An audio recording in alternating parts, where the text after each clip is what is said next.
मेहनत के दम पर कुछ भी हासिल किया जा सकता है। अब देखिए ना, जिस एरिया में कभी बेमौसमी सब्जियां तैयार करने की सोचना बड़ी बात थी, आज उस एरिया में इतनी सब्जियां तैयार हो रही हैं कि जिले के अलग अलग एरिया के लोग उनके यहाँ खरीदने को पहुँच रहे हैं। तो वहीं सब्जी मंडी में भी इस एरिया की सब्जियों की काफ़ी डिमांड है। इसका पूरा श्रेय कीड़ी पंचायत के किसान पुत्रों के तौर पर मशहूर दो बेटों को जाता है। शुरुआत एक बेटे ने की थी, बाद में दूसरे बेटे ने शहर से गांव का रुख करके ऐसा करना शुरू कर दिया है। अब तो इनसे प्रेरित होकर पंचायत के अन्य लोग भी अच्छी खेती करने लगे हैं, जिससे इस एरिया की जनता की आर्थिक स्थिति मजबूत हो रही है। यहाँ जिक्र कीड़ी पंचायत के पुधरोई गांव के ज्ञानचंद के बेटे धारोराम और नेक सिंह का किया जा रहा है, जिन्हें जिले में किसान पुत्रों के तौर पर जाना जाता है।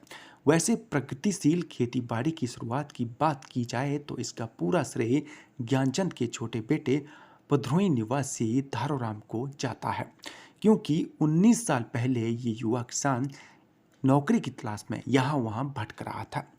खेतीबाड़ी शुरू करने से पहले नौकरी के लिए ये युवा जहाँ पर भी पहुँचा, वहाँ से निराशा ही हाथ लगी। थक हार कर इस युवा किसान ने बंजर पड़ी अपनी जमीन को खेती योग्य बनाकर बेमौसमी सब्जियां उगानी शुरू कर दी। इसी बीच किसी ने धारोराम को सलाह दी कि कृषि विभाग के विशेषज्ञों से मिलकर अच्छी खेती की शुरुआत कर खुद को रोजगारोन्मुख बनाया जा सकता है।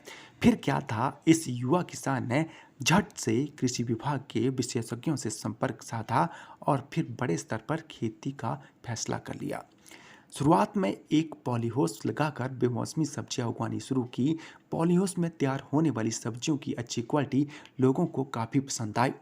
लोगों की मांग बढ़ने पर इस युवा किसान ने और भी पॉलीहाउस अपनी ज़मीन पर लगा दिए हैं।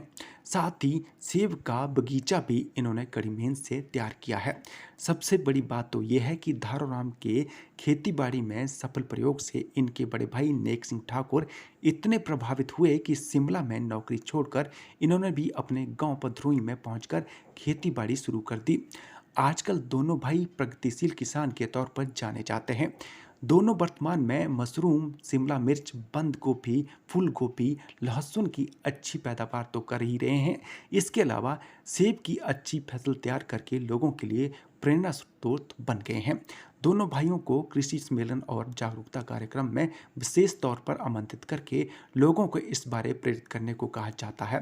बहरहाल दोनों भाइयों की इस कड़ी मेहनत को देखते हुए साधुवाद तो इन्हें जरूर बनता है।